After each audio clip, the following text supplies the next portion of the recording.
ఆంధ్రప్రదేశ్ ప్రజలు కూడా దాదాపు 20% ఉన్నారు.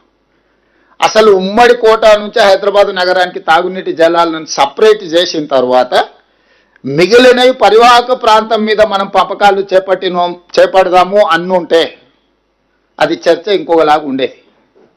ఆ విధంగా వారు ఎప్పుడు చర్చించలే.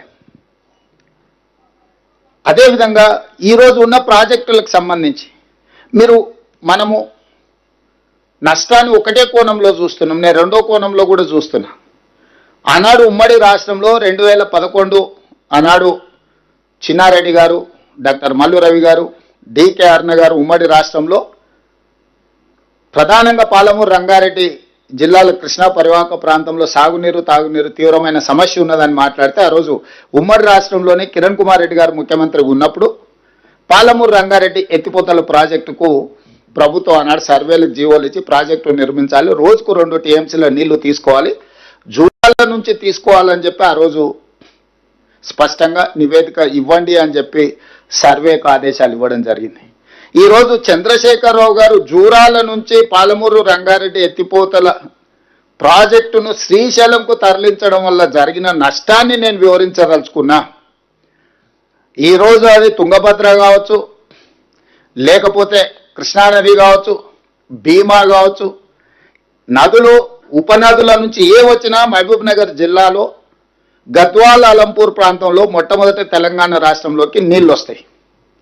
ఆ నీళ్లు తెలంగాణ రాష్ట్రంలోకి వచ్చిన వెంబడే ఒడిసి పట్టుకొని తెలంగాణకు తెచ్చుకుని ఉంటే ఈరోజు ఆంధ్రప్రదేశ్ ప్రభుత్వం శ్రీశైలం బ్యాక్ వాటర్స్ నుంచి పోతిరెడ్డిపాడు కావచ్చు, హంద్రిని కావచ్చు, ముచ్చమరి కావచ్చు, మల్యాల కావచ్చు, కేసీ కెనాల్కు కావచ్చు, ఏమైనా వెలుగొండ కావచ్చు, ఏ ప్రాజెక్టులకైనా నీళ్లు మనం వదిలితేనే వాళ్ళకి దొరుకుతుండే. ఇవాళ నీళ్లు వచ్చినప్పుడు వచ్చిన దగ్గర పట్టుకోకుండా వదిలేసి మహబూబ్ నగర్ జిల్లాలో ఎంటర్ అయిన నీళ్లు తిరిగి మళ్ళీ కర్నూలు ప్రాంతం ఆ పక్క నుంచి తిరుక్కొని మళ్ళీ ఇక్కడికి వచ్చినప్పుడు ఇక్కడ పట్టుకుంటా అంటున్నాడు. కింద మీద ఉన్నప్పుడు పట్టుకోకుండా చివర పట్టుకోవడం వల్ల ఈ నీళ్లు కంప్లీట్గా రాయలసీమ ప్రాంతానికి వెళ్ళిపోవడంతో అక్కడొచ్చిన నీళ్లను అక్కడి నుంచి అక్కడనే దారి దోపిడీ చేసే పరిస్థితి ఈరోజు రాయలసీమ కానీ ఆంధ్రప్రదేశ్ ప్రభుత్వానికి ఇచ్చింది. చంద్రశేఖరరావు గారు తెలంగాణ రాష్ట్రంలోకి ప్రవేశించిన కృష్ణానది జలాలను ప్రవేశించిన ఎంబడే పాలమూరుకు, రంగారెడ్డికి, నల్గొండకు, ఇతర ప్రాంతాలకు తరలించకపోయి ఉంటే ఈరోజు పోతిరెడ్డిపాడు కానీ, రాయలసీమ లిఫ్ట్ కానీ, మాల్యాల కానీ, ముచ్చమరి కానీ ఇతర ఏ ప్రాజెక్టు కూడా రాయలసీమకు నీళ్లు తరలించుకోకపోవడానికి అవకాశం లేకుండా ఉండుండే. కానీ జూరాల దగ్గర కడతారా, నువ్వు చదువుకున్నావని చిన్నారెడ్డి గారిని శాసనసభలో చంద్రశేఖరరావు గారు అవహేళన చేసి అవమానించే విధంగా మాట్లాడింది శాసనసభలో. నాకు బాగా గుర్తుంది. ఆ రోజు చిన్నారెడ్డి గారు, మీరు శ్రీశైలం బ్యాక్ వాటర్స్ నుంచి పాలమూరు రంగారెడ్డి ఎత్తిపోతల లిఫ్టులు పెట్టకండి, ఖర్చుతో కూడుకున్నది, మీరు జూరాల నుంచి ఇటే తరలించుకుంటే మనకు ప్రయోజనం అని ఆ రోజు చిన్నారెడ్డి గారు అంటే చిన్నారెడ్డి గారిని చాలా వారు సౌమ్యులు కాబట్టి స్వయం వెనక్కి తిరగానిలే అంత అవమానకరంగా మాట్లాడు. వారు ఆ రోజు చేసిన సూచన ప్రకారం ఈరోజు జూరాల నుంచే మనం నీళ్లు తెలంగాణకు తెచ్చుకుని ఉంటే ఈరోజు ఇన్ని నీళ్లు కొల్లగొట్టడానికి ఆంధ్రప్రదేశ్ ప్రభుత్వానికి అవకాశమే లేకుండే. నెంబర్ 1 చంద్రశేఖరరావు గారు అహంకారపూరితమైన అవినీతితో కూడుకున్న ఆలోచనలతో చేసిన నిర్ణయాలు ఈరోజు కృష్ణానది పరివాహక ప్రాంత రైతాంగానికి, ప్రజలకు ఒక మరణ శాసనం రాసింది. ఇది నెంబర్ 1. నెంబర్ 2, ఈరోజు ఆంధ్రప్రదేశ్కి 512 టీఎంసీల నీళ్లు వాడుకోవడానికి కృష్ణా డెల్టాలో ఎక్కువ ఆయకట్టు ఉంది. కిందికి వెళ్ళాలి, కృష్ణా గుంటూరు ఆ పక్కకి వెళ్ళాలి ఆ నీళ్ళు వాడుకోవాలంటే. అప్పుడు ఆ నీళ్ళు ఏంది, శ్రీశైలం దాటాలి, నాగార్జున సాగర్ దాటాలి, పులిచింతల దాటాలి, ఆ తర్వాతనే కింది కృష్ణా డెల్టాకు వెళ్ళాలి. అట్లా చేయడం వల్ల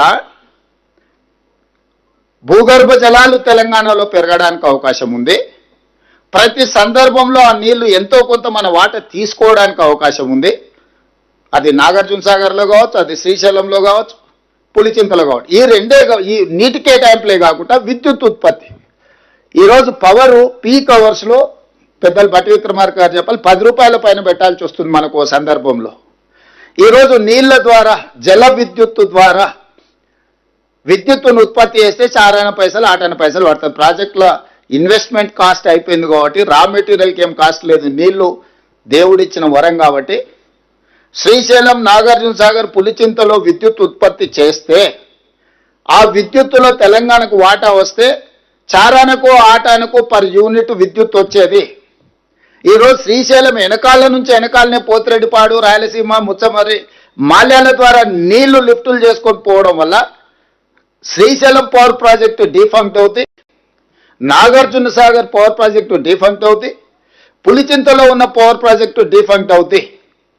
మీరు కేవలం నీళ్ల తీసుకెళ్లడం ద్వారా వ్యవసాయానికి జరిగే నష్టాన్ని మనం ఆలోచన చేస్తున్నాం, కానీ చారానకో ఆటానకో యూనిట్ దొరికే పవర్ ప్రాజెక్ట్స్ కూడా డిఫంక్ట్ అవడంతో 10 రూపాయలకు పర్ యూనిట్ కొనుక్కునే పరిస్థితి తెలంగాణకు వస్తే, ఒకవేళ 10 రూపాయలు పెట్టినా విద్యుత్తు దొరకని పరిస్థితి వస్తే విద్యుత్తు పరంగా కూడా తెలంగాణకు తీరని నష్టం జరుగుద్ది. ఈ రెండవ నష్టాన్ని కూడా చంద్రశేఖరరావు గారే మనకు అందించిండు. మూడవది, ఆనాడు 2 టీఎంసీలతో పాలమూరు రంగారెడ్డి ఎత్తిపోతల కంబైన్డ్ స్టేట్లో జీవో ఇస్తే చంద్రశేఖరరావు గారు వచ్చిన తర్వాత 2 టీఎంసీలను కాస్త 3 టీఎంసీలు చేస్తాం అనుకున్నాం. మేము 2 టీఎంసీలను కాస్త 1 టీఎంసీకి చేసిండు. ఒఫీషియల్ రికార్డ్స్ ఉన్న అధికారులు ఇక్కడ ఉన్నారు.